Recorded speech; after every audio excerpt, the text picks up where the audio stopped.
perjalanan calon guru hebat dalam memahami peserta didik. Saya Loisa Nur Hasibuan, host kuliah hari ini. Baik, seperti biasa, saya tidak akan sendiri, tapi akan ditemani oleh tim hebat kita pada pagi hari ini. Yang pertama ada Ibu Putri Desri Fariza, dosen Psikologi Pendidikan Universitas Muhammadiyah Riau, sebagai pakar teori perkembangan anak. Selamat pagi Ibu. Pagi Ibu. Yang kedua ada yang paling kita tunggu-tunggu nih, Ibu Mutiara Hamdan, guru Madrasah Ibtidaiyah 1 Pekanbaru dengan pengalaman 10 tahun praktis di kelas langsung. Selamat pagi Ibu. Selamat pagi Ibu. Dan yang terakhir, tentunya saya tidak akan sendiri karena akan ditemani oleh rekan saya, Satria Syahbana, sebagai audience manager yang akan menyalurkan nih pertanyaan-pertanyaan dari teman-teman Lentera Pendidik kepada pemateri nantinya. Baik, sebelum kita memulai podcast kita pada pagi hari ini, saya ingin memperlihatkan dulu nih, ada beberapa statement yang berhubungan dengan podcast kita pada pagi hari ini, yang mana menunjukkan betapa beragamnya karakteristik pertumbuhan dan perkembangan anak usia SD saat ini. Oke, di layar sudah ada nih tampilan statement, di mana yang pertama ada statement dari Ibu Titin Maharani. Isi statementnya, anak saya kelas 1 SD masih suka bermain seperti anak TK. Sementara teman sekelasnya sudah bisa duduk diam. Apakah ini normal, Ibu-ibu?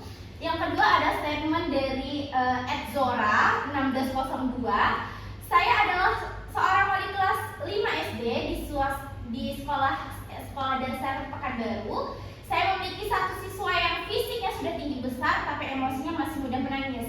Saya bingung nih untuk menangani siswa yang seperti ini. Baik, langsung saja nih kita akan mengupas tuntas bagaimana karakteristik pertumbuhan dan perkembangan anak usia SD, dan kita akan bahas langsung nih mulai dari perbedaan ciri fisik, kognitif, sosial anak usia dini atau anak usia SD, hingga moral dan hukum-hukum tentang perkembangan dan pertumbuhan anak usia SD ini. Mari kita mulai petualangan kita hari ini.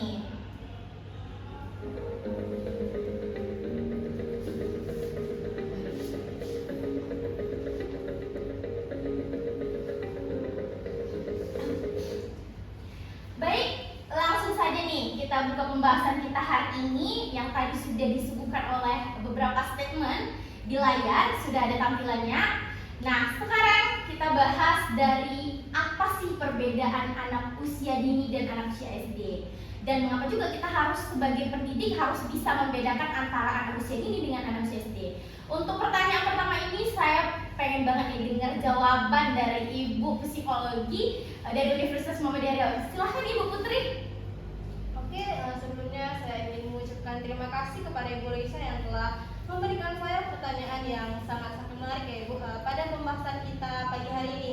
Nah, jadi anak usia dini atau singkatannya biasa kita menyebutkannya AUD ialah anak usia 0 sampai 8 tahun yang biasa kita sebut dengan golden age atau masa keemasan si anak. Nah, di mana anak usia 0 sampai 8 tahun ini akan nih mencontoh atau melakukan nih apa sih yang dilakukan oleh lingkungan sekitar anak usia 0 sampai 8. Nah, ternyata di dalam dunia pendidikan sendiri anak usia dini ini dibagi menjadi dalam 4 tahap nih Bu, di mana yang pertama itu pada usia 0 sampai 2 tahun di mana kita bisa menyebutnya bayi. Nah, yang kedua itu pada usia 2 sampai 4 tahun kita biasa menyebutnya balita awal. Nah, yang ketiga ini pada usia 4 sampai 6 tahun kita bisa menyebutnya balita lanjut. Nah, yang terakhir ini pada usia 7 sampai 8 tahun. Nah, disinilah umur 7 sampai 8 tahun ini transisi nih menuju ke SD. Biasanya anak usia 7 sampai 8 tahun juga sudah berada di bangku SD, yaitu duduk di kelas 1 atau di kelas 2.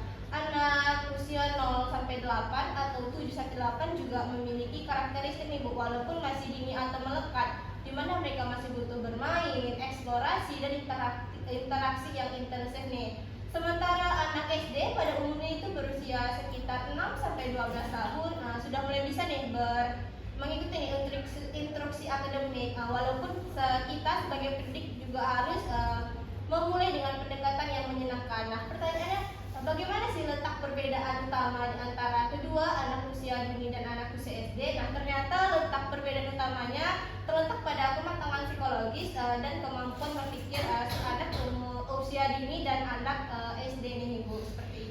berarti benar-benar terlihat antara perbedaan anak usia dini dengan anak usia SD itu terlihat dari cara kematangan berpikir dan psikologisnya nih. Nah, kira-kira kalau dari sisi fisik, bagaimana karakteristik anak SD ini? Karena banyak yang tahu sekarang orang tua lebih banyak cepat memasukkan anaknya ke sekolah dasar yang seharusnya masih sekolah TK tapi sudah memasukkan ke sekolah dasar nih. Nah, kira-kira yang paling signifikan ciri khas anak sekolah dasar yang memang sudah cukup untuk bisa menjadi anak SD atau anak sekolah dasar itu sebagaimana Bu karakteristik dari ciri fisiknya? Nah, dari sisi fisik sendiri, karakteristik anak SD ini pertumbuhannya sudah mulai stabil dan konsisten nih Bu, dimana tinggi dan berat badannya sudah mulai teratur nih, dimana secara motorik kasar seperti berlari, melompat, dan motorik halusnya seperti menulis dan menggambar sudah terkoordinasi nih. Tetapi mereka juga tetap nih butuh ruang geraknya mereka sendiri, walaupun mereka sudah mulai stabil dan konsisten nih dalam masa pertumbuhan si anak. Nah, kalau dari pengalaman Ibu Mutiara sendiri nih, kira-kira kan sebagai guru yang sudah berpengalaman 10 tahun dalam mengajar di sekolah dasar, terlihat nggak sih ciri khas memang ciri fisik dari karakteristik anak sekolah dasar ini sendiri yang Ibu sudah pengalaman Ibu gitu? Iya, benar, betul sekali yang dikatakan Ibu Putri ya. Karena di kelas saya sendiri ketika anaknya terlalu lama duduk gitu, mereka bisa bosan atau mereka gelisah. Nah, jadi saya selingi dengan semangat atau simulasi jadi tempat gitu. Nah, dengan begitu konsentrasi dan semangat belajar anak ini bisa kembali lagi. Nah, berarti untuk ciri fisik dari karakteristik anak SD ini bisa mungkin kita selingi dengan stimulus yang bisa menyesuaikan pembelajaran mereka gitu ya Ibu.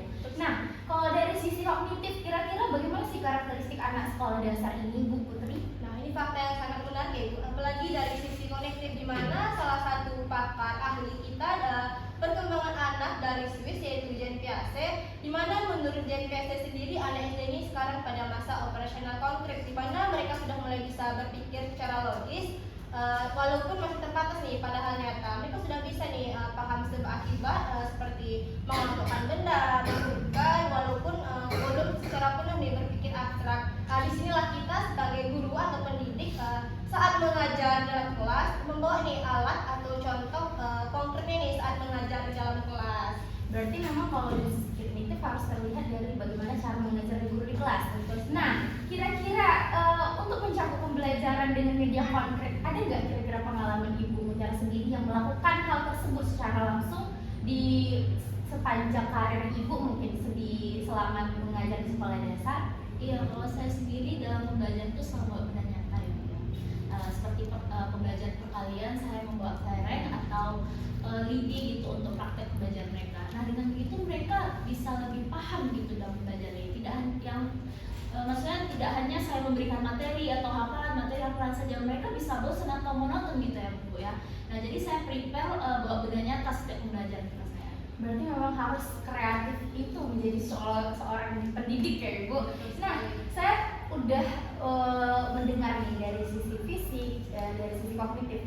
Nah, sekarang kita nih selalu pelin-pelan nih menjadi guru, kadang terjadi hal tersebut karena efek dari sosial dan emosional peserta didik kita nih. Nah, kira-kira bagaimana ciri khas dari sosial emosional peserta didik yang notabene itu sekarang itu peserta didiknya itu gen alpha nih, pengisi dari sekolah dasar di era sekarang ini rata-rata gen alpha nih. Bagaimana kira-kira untuk kita lihat sekarang karakteristik dari sosial dan emosionalnya? Oke, baik. Nah, secara sejujurnya Ibu, apalagi di zaman sekarang, apalagi di generasi Gen Z dan Gen Alpha sudah tentu pastinya, di sisi sosialnya ini sendiri pergaulannya sudah mulai luas nih, di mana mereka sudah mulai tertarik nih dengan teman sebaya atau lawan jenis, atau kita dulu menyebutnya cinta monyet ya Ibu. Nah, tetapi ternyata tidak hanya itu nih Bu, mereka sudah mulai bisa belajar bekerja sama, tahu apa itu aturan, apa itu keadilan. Nah, namun dalam menyelesaikan suatu masalah mereka juga tetap butuh nih bimbingan kita sebagai guru atau pendidik. Nah, secara emosional sendiri anak sudah mulai paham nih atau mulai mengenali dan mengelola emosinya. Ternyata pujian dan kritik kita ini sangat berpengaruh nih pada kepercayaan diri si anak. Serta kita harus memberi umpan balik nih, tapi dari sisi positif dan tentunya yang membangun untuk si anak SD ini. Ternyata ternyata kalau dari sisi sosial dan emosional memang ada plus minusnya ya, gitu ya Ibu. Tadi kalau dari sosial mereka sudah lebih cepat mengerti bagaimana yang baik dan tidak, bagaimana mereka bersosialisasi di dalam kelompok. Mungkin emosionalnya mungkin memang harus butuh umpan balik atau bimbingan. Betul. Tapi untuk Ibu Mutiara sendiri kira-kira ada nggak pengalaman yang bisa Ibu bagikan nih tentang bagaimana cara Ibu untuk mengontrol emosional yang mungkin kalau anak zaman sekarang ngomongnya suka bad mood, suka mager gitu. Kira-kira ada nggak? Atau bagaimana cara umpan balik Ibu untuk menyelesaikan emosional anak peserta didik tersebut gitu Bu? Waduh, kalau soal mengkritik saya harus lebih hati-hati ya Bu ya, apalagi pada anak SD gitu. Bagaimana caranya kritikan saya ini bisa menjadi semangat gitu untuk dia. Misalnya saya katakan dia sedang gambar, saya puji gitu gambarnya, gambar kamu bagus ya. Nah, lalu saya katakan lagi, mungkin besok lebih bagus lagi. Nah, itu kan secara tidak langsung saya katakan gambar dia jelek ya Bu. Dengan begitu dia tidak down atau tidak sedih gitu, tidak patah semangat dengan saya katakan seperti itu. Nah, berarti memang caranya lebih ke bagaimana cara menyampaikannya ya Ibu untuk bisa menjaga perasaan atau emosional dari untuk tetap stabil nih emosional dari peserta didik yang kita ajar gitu. Apalagi Gen Alpha ya. Apalagi Gen Alpha ya, seperti yang kita tahu viral. Nah, ngomong-ngomong Gen Alpha, ciri khas dari moralitas anak zaman sekarang sekolah dasar itu kira-kira bagaimana Bu pandangan dari Ibu? Nah, kalau karakteristik dari pemahaman moral sendiri, anak Gen Z apalagi yang Alpha ini sebenarnya sudah mulai nih, Bu, memahami aturan, bukan karena mereka takut nih Bu, tapi karena nilai yang dibalik aturan tersebut. Mereka juga sudah bisa nih membedakan mana yang benar, mana yang salah, serta juga sudah paham nih dan bertanggung jawab dengan apa yang mereka lakukan. Ternyata pendidikan karakter lewat cerita, pembiasaan, dan pendekatan guru ternyata juga sangat penting untuk pemahaman moral generasi Gen Z, apalagi generasi Gen Alpha seperti itu Ibu. Berarti benar-benar harus komplit ya, selain guru harus bisa kreatif tadi, guru juga harus bisa peka akan sekitar gitu ya, akan apa yang akan dilakukan selanjutnya, apa yang cocok untuk siswa tersebut begitu. Nah, sekarang kita udah akan masuk nih ke segmen yang lebih analisis. Kalau teman-teman pendengar Lentera Pendidik merasa ini sudah rumit, kita akan masuk lagi ke segmen yang dimana kita akan membahas lebih dalam nih bagaimana tentang karakteristik perkembangan anak usia SD. Oke. Di segmen ini sudah ditampilkan nih di layar. Aduh, kalau melihat di layar ini bingung ya sama-sama teman-teman sekalian. Ada kapal kaudal ya Ibu, ada proksima distal dari umum ke khusus, irama perkembangan, kontinuitas, integrasi, individualitas, kesiapan, pengaruh lingkungan, interaksi antara warisan, biologis, dan pengalaman. Ada 10. Nah, kira-kira di antara 10 ini sepertinya ini salah satu dasar ya, mungkin dasar tentang pertumbuhan dan perkembangan gitu. Atau bisa Ibu langsung menjelaskan aja nih secara lengkapnya sebenarnya yang ditampilkan ini apa? Karena sejujurnya saya juga tidak tahu nih Ibu, karena sudah disiapkan oleh tim gitu. Oke, nah seperti yang telah ditampilkan di layar Lentera Pendidik atau podcast pendidik, di sini ada 10 nih hukum tentang pertumbuhan dan perkembangan anak SD, dimana kita akan membahas secara dalam nih apa sih di antara 10 hukum atau prinsip yang sudah ditampilkan di layar, di mana yang pertama itu kita akan membahas hukum atau prinsip kepala kaudal, di mana prinsip ini mengatakan bahwasannya dimulai dari kepala dulu baru ke kaki. Nah, contohnya seperti bayi akan menggerakkan kepalanya terlebih dahulu baru kemudian dengan kakinya nih. Nah, yang kedua itu ada hukum atau prinsip prosimodistal, di mana ini dari dekat ke jauh, di mana perkembangan akan dimulai terlebih dahulu dari lengan, kemudian baru dari jari-jari. Nah, yang ketiga itu ada hukum atau prinsip dari umum ke khusus, di mana ini anak akan terlebih dahulu mencoret-coret nih di kertas, baru kemudian setelah itu baru bisa belajar menulis angka atau huruf. Nah, yang keempat itu ada irama perkembangan, di mana irama perkembangan ini bahwa setiap anak itu punya tempo yang berbeda, di mana ada yang berjalan terlebih dahulu baru bisa berbicara, atau kebalikannya nih, ada yang baru bisa berbicara terlebih dahulu baru kemudian berjalan. Nah, yang kelima itu ada kontinuitas, di mana kontinuitas ini perkembangan berlangsung secara berkesinambungan dan dimana tidak terputus nih Bu.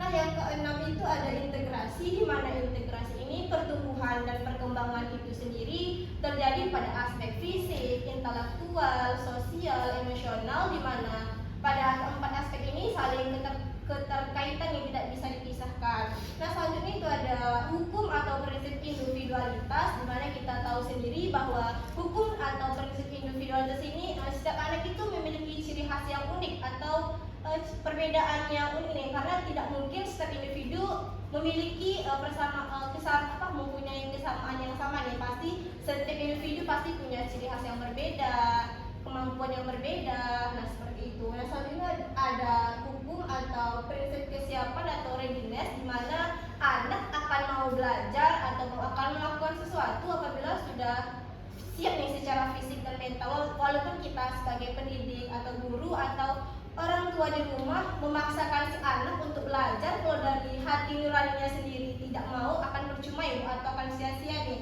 Jadi pada prinsip ini dia akan sangat tegas menyatakan anak akan mau belajar apabila sudah siap nih secara fisik dan mental.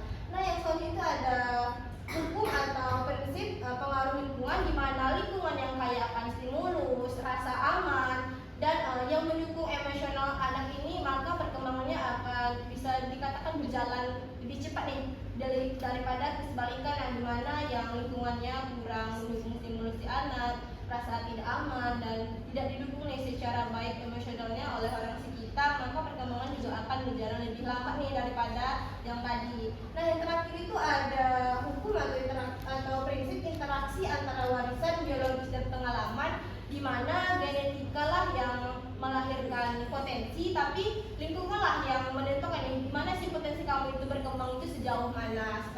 Seperti itu nih Bu, 10 hukum atau prinsip pertumbuhan dan perkembangan dari anak SD. Wow, berarti kalau kita ingat-ingat ya tadi 10 itu mungkin saya yang kaum yang tidak mengerti apa-apa tuh juga kayak wow harus dihafal gitu ya. Nah kalau misalnya ini kan udah 10 nih Bu, ada nggak kemungkinan materinya tuh lebih dari 10? Atau ada yang belum disebutkan nih dari antara 10 poin tadi? Ada juga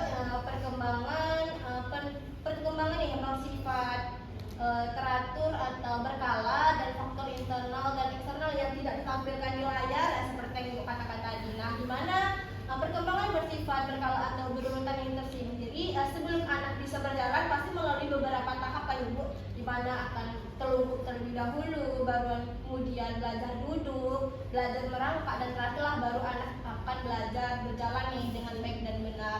Nah, sedangkan dari sisi faktor internal sendiri itu berasal dari genetika, fisik, kesehatan. Nah, kalau dari faktor eksternalnya sendiri itu berasal dari keluarga, teman sebaya, atau media massa, di mana ini sangat mempengaruhi perkembangan pada si anak. Seperti itu Bu. Berarti memang jadi totalnya ada 13 nih sebagai 12 sebagai panduan nih untuk jadi guru-guru yang bisa memahami bagaimana perkembangan dan pertumbuhan peserta didik, dan itu tuh benar-benar harus dipahami setiap ciri khas, setiap prinsipnya dan karakteristiknya. Nah, ngomong-ngomong tadi di antara 9 atau 12 ya Ibu tadi, ada nggak yang terjawab tentang pertanyaan statement yang di awal tadi itu, yang anak ibunya umurnya kelas 1 SD tapi dia tidak bisa seperti temannya duduk rapi, masih bermain-main dan tidak bisa serius untuk dalam belajar, itu masih normal atau tidak dikatakan ya Bu?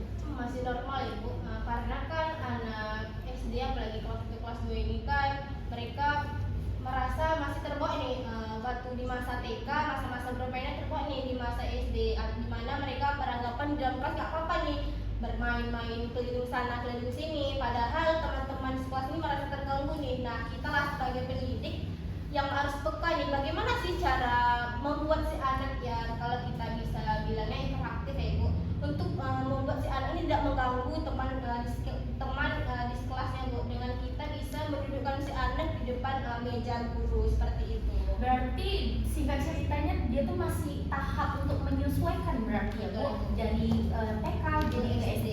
Dan sebenarnya itu kita nggak perlu terlalu was-was atau tidak perlu terlalu cemas ya, anak kita ada gangguan atau gimana gitu. Nah, kalau misalnya dari hukum-hukum tadi nih, kira-kira relevan nggak sih Bu sama kurikulum kita yang sekarang gitu? Wah, sangat relevan ya Ibu, apalagi kurikulum mereka ini sendiri menekankan nih bahwa pendidikan berdiferensiasi dan teaching at the right level, di mana guru memahami bahwa setiap anak itu memiliki tempo yang berbeda, kebiasaan yang berbeda, dan pengaruh lingkungan yang berbeda nih, di mana prinsip kesiapan atau readiness tadi dan prinsip individualitas mengatakan bahwa pastilah setiap anak itu mempunyai ciri khas yang berbeda itu. Sejalan juga dengan prinsip genetik lingkungan, di mana mengingatkan kita nih sebagai pendidik untuk anak yang kurang dari lingkungan kurang stimulus yang bagus, kita harus memberikan pendampingan yang lebih ekstra nih, bukan kita tanda kutip melabelkan anak kurang pintar. Jadi kita sebagai pendidik harus lebih banyak belajar dan peka nih, siapa aja sih anak murid kita atau peserta didik kita yang merasa di lingkungannya yang kurang stimulus nih Ibu, seperti itu. Wah, berarti memang kalau misalnya kita lagi membahas tentang relevansinya tuh kurang lebih semuanya itu relevan ya Bu, bisa disosialisasikan tergantung gurunya lagi nih, bisa nggak sih merelevankan dari hukum-hukum tersebut ke kurikulum merdeka ya. Nah, ini jadi pertanyaan yang bagus nih untuk Ibu Mutiara. Kira-kira Ibu pernah nggak sih punya pengalaman dan merasakan sendiri nih relevansi dari hukum ini ke kurikulum merdeka itu sendiri gitu di sekolah dasar ya Ibu? Iya, benar yang dikatakan Ibu tadi, karena saya sendiri juga merasakan gitu ya manfaatnya. Dengan adanya asesmen awal ini, saya jadi tahu mana anak yang sudah siap membaca dan mana anak yang masih membutuhkan bimbingan motorik gitu, semas motorik. Nah, jadi dengan begitu saya bisa mengelompokkan mereka, jadi tidak ada yang tertinggal dalam pembelajaran karena ya sudah pada kelompoknya masing-masing gitu. Berarti jadi pemahaman hukum ini jadi kayak panduan ya, Iya, langkah-langkah nih gimana praktisnya menjadi seorang pendidik gitu. Nah, selanjutnya di layar sudah ada nih tulisan kasus anak dengan perkembangan tidak seragam. Nah, ini mungkin pertanyaan khusus nih juga untuk Ibu Mutiara. Iya. Sepertinya ini saya ingin banget nih dengar bagaimana pengetahuan Ibu terhadap Ibu Mutiara terhadap tentang kasus anak dengan pertumbuhan yang tidak seragam. Mungkin dengan 10 tahun pengalaman mengajar sudah banyak pastinya pengalaman yang bisa Ibu sharing nih untuk kita semua pendengar Lentera Pendidik, dengan apa sih kasus yang pernah Ibu tangani dengan kasus anak dengan perkembangan anak tidak seragam ini gitu. Bisa nggak Ibu sekali aja sharing satu masalah tentang dan strateginya nih gimana Ibu ngadepin dari perkembangan ini gitu. Boleh banget. Saya ada satu contoh menarik nih dari kelas saya. Sebut aja namanya Kenzo ya, dia kelas 2 SD. Dari segi fisik dia mungkin lebih besar ya daripada teman sebaya atau teman sekelasnya gitu. Tapi dalam kecepatan menulis dia ini masih seperti anak TK gitu, masih seperti keluar garis atau angka huruf terbalik-balik gitu kan. Kan saya sebagai guru khawatir sekali ya Bu ya, sangat khawatir banget soal itu. Nah tapi setelah saya tahu hukum prosimodistal tadi dan yang sudah Ibu Putri jelaskan tadi, ternyata motorik halus anak ini belum belum matang gitu Bu. Nah jadi dengan itu saya tidak boleh marah ya pastinya, saya tidak boleh marah, tidak boleh kesal atau memberi kritik yang jahat gitu ya Bu. Nah jadi saya gimana putar otak, saya mencari anak ini bisa menulis dengan rapi lagi. Saya searching gitu kan, gimana caranya anak bisa menulis dengan rapi gitu.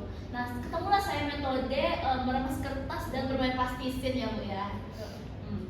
Saya terapkan ke dia, saya terapkan seminggu, 2 minggu, saya terapkan, sengaja saya mencari 2 metode supaya dia tidak bosan ya dalam praktik ini.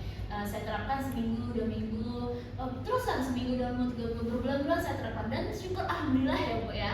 Berhasil, tulisan sudah mulai bagus, sekarang sudah mulai rapi gitu. Jadi saya harus putar otak gitu, jadi saya nggak bisa memberikan kritik atau marah kepada anak yang belum matang gitu motorik halusnya. Jadi lebih untuk membimbing dan mencari stimulus apa nih yang cocok buat peserta didik ini. Nah kira-kira aktivitas kelas yang bisa diterapkan untuk peserta pendengar Lentera Pendidik ini gimana Bu? Salah satunya Banyak ya kalau aktivitas di kelas ya. Seperti apa tuh Ibu? Kalau untuk motorik kasarnya seperti bermain engklek, anak-anak SD pasti suka ya bermain engklek ya. Iya. Dan bermain permen bestseller banget ya di kalangan SD. Sepertinya Iya, sampai pecah Iya. berat banget sampai ditangkap ya sama karetnya Untuk kognitif konkretnya seperti saya mengajar pembelajaran matematika di luar kelas, saya memberi instruksi kepada murid saya, hitung daun yang jatuh gitu, atau ukur batang tanaman ini. Nah dengan begitu kan anak-anak bisa lebih lebih cepat paham dan lebih asik juga kan pembelajaran, lebih aktif juga mereka di sana. Nah kalau untuk sosial emosionalnya, kalau itu kan tergantung setiap guru ya Bu ya. Kalau saya sendiri pribadi enggak setiap hari, sekitar 3-4 kali dalam seminggu saya melakukan, saya kumpulkan anak saya di kelas, saya bikin lingkaran gitu. Nah duduk saya di tengah-tengahnya dulu, saya tanya nih setiap murid saya, ada yang sedih hari ini gitu, ada yang bahagia hari ini, saya tanya semua Bu, ada yang marah, ada yang ngambek gitu kan, namanya anak-anak ya kan, ada yang baru berantem ya kan begitu. Nah saya tanyain, jadi dengan begitu saya tahu nih emosi mereka saat itu, saya tahu masalah mereka atau perasaan mereka gitu. Nah kalau untuk mengakomodasi kontinuitasnya itu, saya mulai dari yang apa yang dikuasai anak ini. Nah dia misalnya memiliki apa yang dikuasainya gitu, saya tingkatkan levelnya, saya naikkan gitu. Jadi saya tidak ingin anak saya nge-stuck di sini saja. Nah contoh kayak pertambahan, dia sudah mahir dalam pertambahan, saya naikkan tingkatnya ke pengurangan gitu. Tidak mungkin dia nge-stuck di sini saja gitu kan. Nah untuk dia untuk nge-stuck di situ saja kan. Untuk mengintegrasinya itu seperti saya membuat kelompok proyek gitu, yang isinya tuh menggabungkan gerakan, berhitung-hitungan, dan kerjasama kelompok untuk mereka. Berarti lebih ke kalau cuma sekarang sampai 5 Iya, ya, 5. Nah, berarti benar keren banget nih, saya yang dengar tuh kayak seru ya ternyata, tapi saya yakin tidak seseru yang saya pikir untuk bisa menjalankan menjadi guru seorang pendidik yang sudah bisa 10 tahun survive ya untuk bisa menghadapi anak sekolah dasar gitu. Pasti Bu Tiari ini sudah sangat sabar, ikhlas nih menjadi guru. Nah iya, menjadi guru juga harus kreatif dan memang berbakat ya memang. Baik, kita masuk ke segmen gimana audience interaction. Di sini saya akan memanggilkan dulu nih rekan saya Satrio Syahbana. Di sini Satrio Syahbana yang akan membantu teman-teman sekalian untuk menyalurkan pertanyaan-pertanyaan audiens kepada pemateri kita pada pagi hari ini. Oke, Satrio, saya berikan alih kita podcast kita pada pagi hari ini kepada Satrio, kami persilahkan. Ibu sebelumnya boleh nggak kami dulu? Oh boleh Bu, boleh. Sudah seperti boleh Iya, Bu. bicara Ibu. Baik, Loisa, terima kasih atas perhatiannya. Seru juga ya podcast kita pada pagi hari ini, apalagi kita mendatangkan guru-guru besar yang sangat berpengaruh di dunia pendidikan. Alangkah baiknya untuk sebelum kita lanjut ke segmen penutupan, alangkah baiknya kita saya memberi 2 pertanyaan kepada teman-teman sekalian. Baik, untuk pertanyaan yang pertama, bisa angkat tangan bagi yang ingin bertanya. Saya. Baik, bisa berdiri dan memperkenalkan diri dan asalnya dari mana. Ya. Berdiri sudah. Berdiri. Baik, perkenalkan nama saya Roshida. Saya berasal dari Prodi PGMI Universitas Muhammadiyah Riau. Di sini saya ingin bertanya nih, saya kan memang punya ponakan. Di rumah tuh dia susah banget untuk diajak belajar. Dia tuh lebih suka untuk bermain HP. Nah, apakah ini termasuk pengaruh? Apakah hal tersebut itu akan berpengaruh pada perkembangan atau salah satu stimulusnya? Terima kasih, itu pertanyaan Oke, saya. sama-sama. Silakan dulu untuk. Baik, itu gimana ya Bu dari jawabannya kira-kira? Ya terima kasih ya kepada Bapak Satrio telah memberikan saya kesempatan untuk menjawab dari pertanyaan teman-teman sekalian. Tadi pertanyaannya apakah ini pengaruh perkembangan atau salah satu stimulus ya? Nah, waduh ini mungkin karena kurangnya stimulasi sesuai usia ya, atau kurangnya atau pengaruh lingkungan yang kurang gerak juga. Gini, anak SD itu butuh yang namanya eksplorasi fisik ya. Jadi jangan biarkan dia main HP terus atau bermain game berlebihan. Nah, saran saya kurangin screen time dan ajak dia aktivitas di luar atau ajak dia bermain fisik gitu. Nah, ini orang tua nih juga harus menjadi contoh ya kepada anak-anaknya. Karena lingkungan yang minim stimulasi itu bisa memperhambat perkembangan anak. Sudah, itu saja jawaban dari saya. Oke. Baik, terima kasih kepada Ibu Uta. Dan pertanyaan yang kedua, siapa yang bisa? Oke, silakan untuk berdiri. Terima kasih telah memberikan kesempatan saya untuk bertanya. Nah, sebelum itu saya memperkenalkan diri dulu. Nama saya Sepia Londari dari mahasiswa dari Universitas Muhammadiyah yang sedang melaksanakan PPL di salah satu sekolah di Riau ini. Nah, selama praktik mengajar, saya tuh menemukan beberapa pengalaman langsung di kelas. Nah, salah satunya tuh saya menghadapi siswa kelas yang cenderung hiperaktif, sulit untuk diam, dan sering mengganggu temannya saat saya belajar proses mengajar. Nah, menurut pemateri ibu-ibu sekalian di depan ini, solusinya untuk strategi praktisnya itu apa ya, Bu ya? Terima kasih kepada. Gimana Ibu? Bisa apa jawabnya?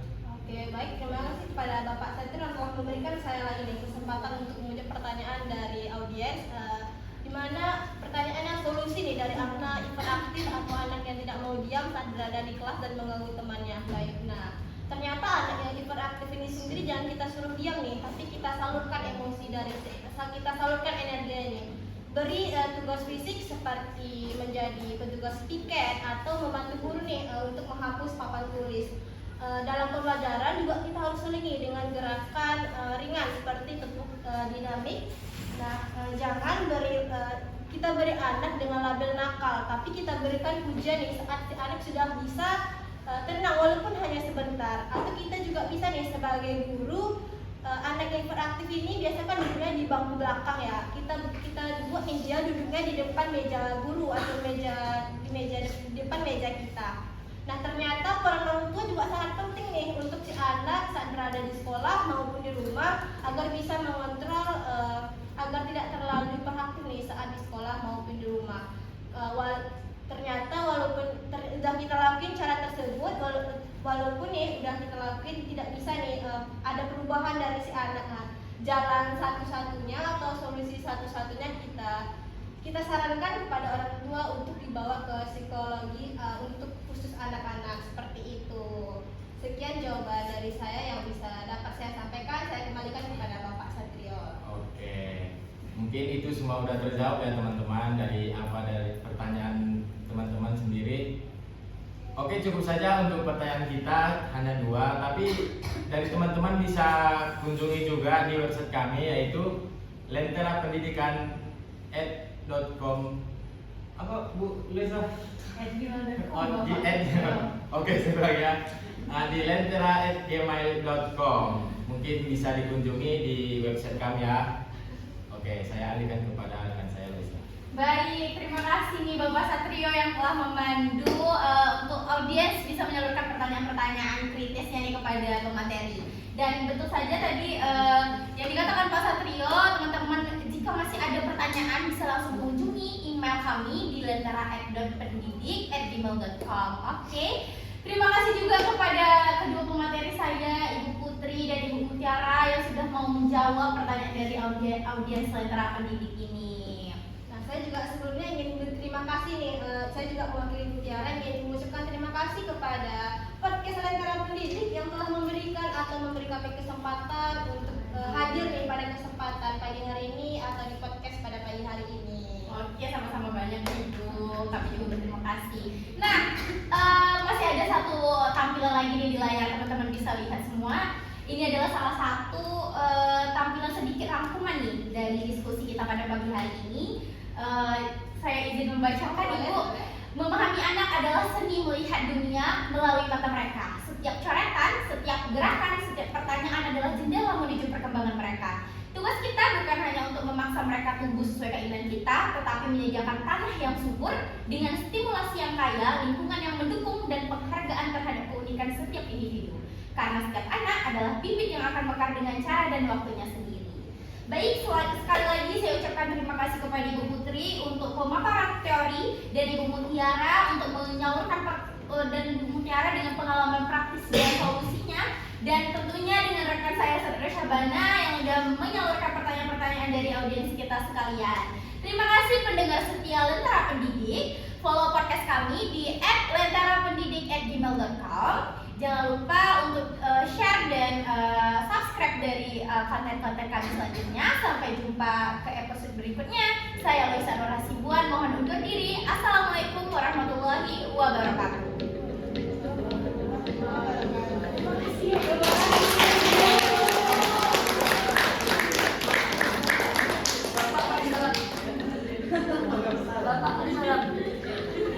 Apa